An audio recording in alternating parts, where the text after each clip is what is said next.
Hey guys, Ryan here, and today I'm back again with another video. It's been about a week since I've uploaded one. I've not been too well recently, so I've not been playing too much World of Tanks, but I'm feeling a bit better now. I was able to get some games out, and hopefully we'll have some more games up in the future. So this game, I'm in the Minotaur. I'm with my brother who's in his Ragnarok, and it's not going to be the greatest game you've ever seen, but we're fighting tier 10 tanks. Not that many, but tier 10 tanks nonetheless, and artillery on a map that really isn't too suitable for my tank. For example, I'd much rather be in a medium tank, like the Ragnarok for example. But I'm going to make do in the KV5. I'm trying to use it to its strengths, which is its high hit points, decent penetration. So, I don't like this map whatsoever, but I've decided it's team destruction. I'm going to make a break for the valley because, given the spawns, their artillery shouldn't have shots in it.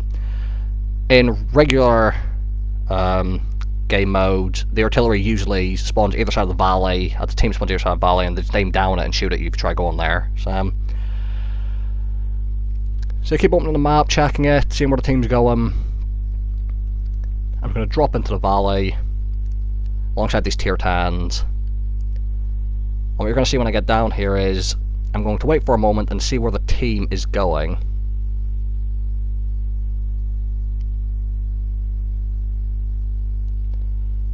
So E4's climbing up, the R4's going to the right.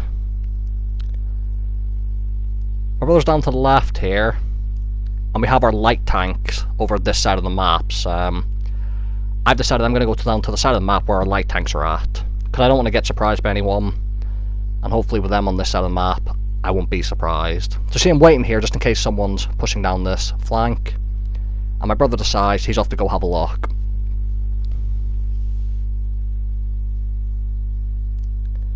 And once he gets over there, and I see our team's pushing out, the light tanks are moving, I've decided I'm going to follow them as well. And you see, I'm just constantly checking the map. He spots the Action 10 here, and my brother got spotted himself, so he was hoping that the Action 10 would try to push him. So we kind of set up a little ambush here in the hopes of getting the Centurion Action 10 out of the game. However, when my brother pokes around the rock again, we're going to notice he's not there anymore, and we're going to push forwards. So I've been platooning in this tank a lot with my brother, and like this platoon in particular, the Ragnarok and the KV5, seems to be working quite well. I've got the hit points in the armor with his autoloader. It kind of allows me to go take shots for him, allowing him to empty his clip, and he can also spot for me. Because if we were both in heavy tanks on this map, it'd be a little bit more of an issue. But thankfully he's got the mobility to get around the map, and I'm just going to be a meat shield for him basically. So our light tank, I think driving across the bridge, must have seen the Jaegeru and the Jagdpanther aiming at him, crapped his pants, and drove off, killing himself. So that was quite funny to watch. Now, I'm aware of the two TDs to my left, but my brother's engaged in the Action 10, and we've set up the ambush for him. So my brother's flanking around, the Action 10's tracked. I'm just going to get easy shots into him. 320 Alpha, the awesome penetration. The armor not holding up well, but what you're going to see me do here is, I know the TDs are there, but I want to give myself as an easy shot to the Action 10, because I'd rather the Action 10 shoot me than my brother.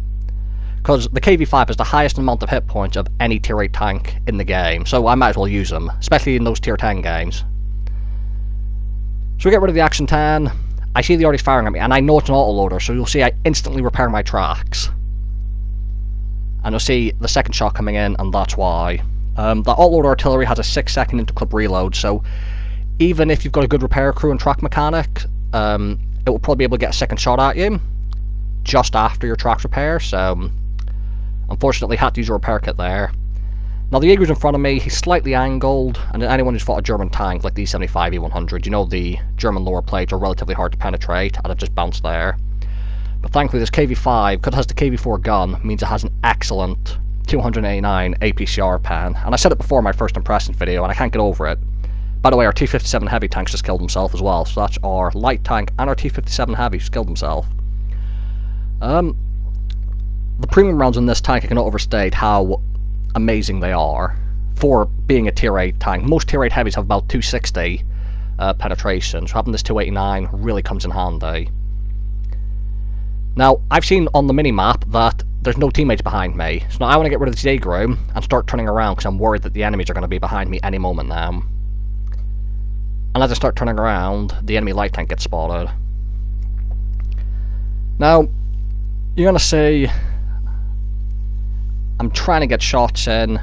I try a blind shot and don't hit him. The gun handling this tank doesn't feel that great, not going to lie, but it's a Russian tank, so I think we all expected it to have pretty terrible gun handling. Just about hit the light tank there. And now what you're going to see is, I've stayed down here because I don't want to be an arty target, and as you can see, the artillery is trying to hit our Super Conqueror. There's the second shell. I unfortunately bounce off the Panther 2 there. The extreme angle as he backed up down a slight slope meant my shell bounced off his turret, unfortunately. Now the artillery's dead, and I feel safe to move forward now. And I've decided I'm just going to take the shorter route here. Our tanks behind me haven't spotted anyone, so I feel safe jumping up here, leaving my brother with his mobility to take the long way around. Trying to snipe the cupola of a Centurion 1 at this distance with this tank wasn't really a very good idea, but what you're going to see is, I see the T-69 over there. I'm going to try and snipe a shot in, but the gun handling lets me down a little bit. Although I didn't fully aim, so that was a bit on me. And now I've decided, anyone who drives a KV5 knows that the KV5s are made for ramming people. I've told my brother, I'm going to ram the T-69. I'm not backing out, I don't care if I get shot in the side, I'm going for it, and I'm not going to stop. So he's going to tell me he's reloading. 6 seconds left, and we're going to go in together. And just, this is what you play a KV5 for.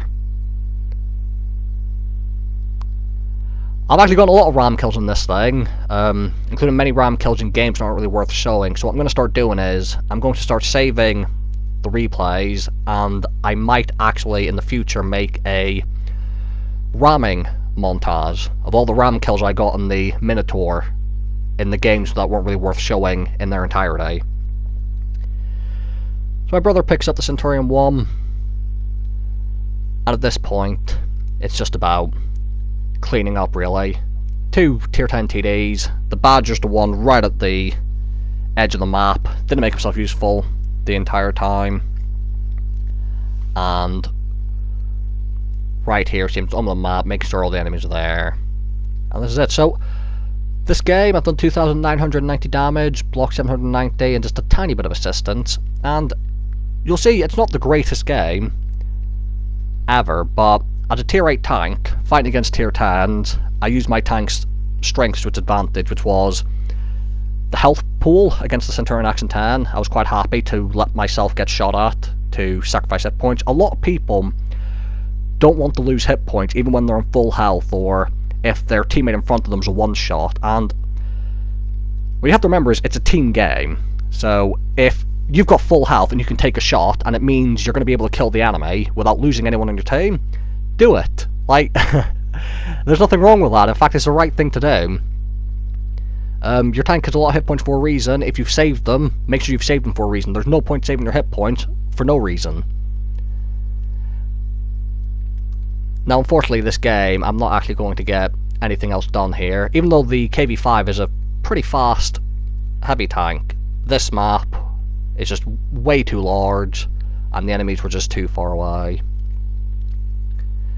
But what you're going to see is, despite the matchmaking, my brother just picked up another kill there on the Wraith. And this Badger is about to get melted. So, if any of you are in a TD on this map, don't do what this Badger did, as sitting behind that rock all game didn't really turn out too well for him. What we're going to see is that even though we were tier 8 in a tier 10 game, me and my brother came top with lots of XP, and that's the advantage of fighting +2 tanks. So much more XP, even though I didn't have that good a game. So yeah, a lot of profit, thanks to ops, as well as the base silver making of this tank. Only 2nd class, ram kill, lot of fun, and just, again, make yourself useful even when you're bottom tier. So, thank you guys for watching, and I'll see you all in the next game.